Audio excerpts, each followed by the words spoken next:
मैं माननीय अध्यक्ष जी आपके माध्यम से कहना चाहता हूं कि पता नहीं क्या परेशानी है, क्या दिक्कत है, क्या प्रॉब्लम है।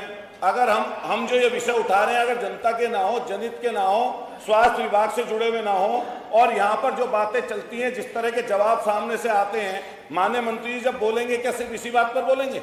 माननीय मंत्री जी पुरानी चीजों का पूछोगे जो इधर बोलना पड़ेगा। माननीय मंत्री जी अब ये आपका टाइम हो रहा है 10 मिनट। मैं आपके माध्यम से माननीय मंत्री जी से कहना चाहता हूं कि आपके यहाँ पर Uttar Pradesh corporation medical supply के लिए एक संस्था बनी है। उस संस्था का गोदाम एयरपोर्ट के पास है। आप हमारे जो विधायक जी हैं, रागनी जी ने बताया कि आप छापे काफी लगे। आगरा में 20 साल से दवाई की सप्लाई करने वाला व्यक्ति पकड़ा गया और 20 साल से कर रहा था सप्लाई, आपके सामने भी कर रहा होगा। हमारे खुद के मेरठ के सरदना में मान्यवर खड़िया होती थी जी, खड़िया की दवाई बनाकर करोड़ों रुपए का माल अभी बरामद हुआ, खड़िया से दवाई बना रहे। तो मैं आपसे कहना चाहता हूं कि जो आपका ये medical supply corporation Uttar Pradesh बना है, इसमें आपकी जो दवाई रखने का प्रबंध जिसके लिए मेडिकल सप्लाई कहां से आ गई? नोटिस तो पढ़ो मेरे भाई। दवाई मान्यवर कुछ इससे संबंधित कुछ बोलेंगे नहीं, व्यवस्था कुछ नहीं बोलोगे तो फिर बैठ जाओ। तो इनसे बोलने दीजिए मान्यवर। अरे जबरदस्ती बार आप टोक देंगे, फिर मान लिया क्या बोला जाएगा। मेरी बात सुनो, आप ये जो खड़िया वाली बात करो तो आप उसके अलग से दवाई के उनके पास उसका कोई जवाब नहीं होगा ना, दवाई के संबंधित बता रहा हूँ ना उस चीज के लिए।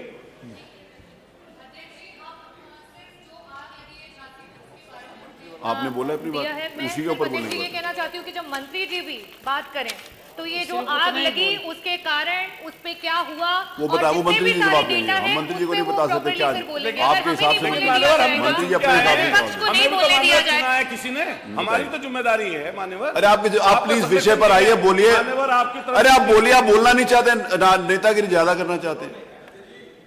अब आप कहाँ माननीय अध्यक्ष जी, मैंने अभी आपके माध्यम से माननीय मंत्री जी से यही कहा कि दवाई का जो गोदाम है, जहां से दवाई झांसी भी जाती है, मेरठ भी जाती है, पूरे प्रदेश में जाती है, वो पर्टिकुलर कुछ दवाइयां, महंगी दवाइयां मंगा के रख लेते हैं।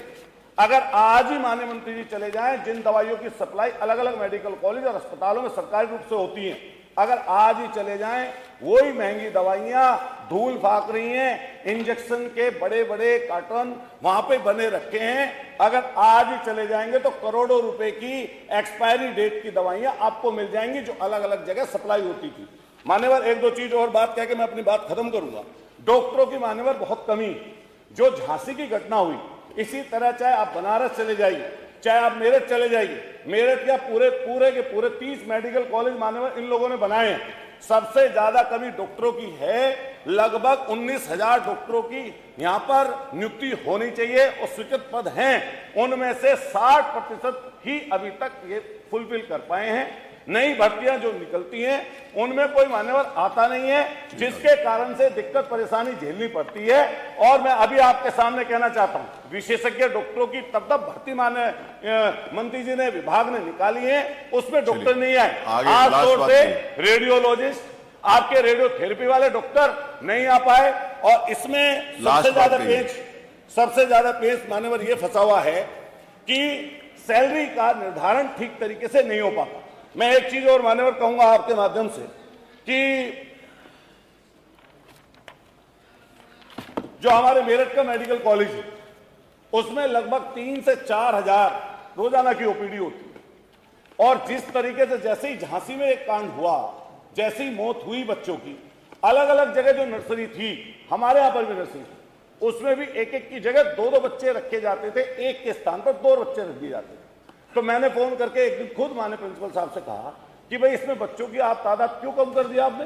कि साहब झांसी में एक कांड हो गया इसलिए कम। मैंने बहुत अच्छा कर दिया आपसे। मैं आपके माध्यम से कहना चाहता हूं, क्या माननीय मंत्री जी ऐसी नर्सियों को उनकी संख्या बढ़ाएंगे?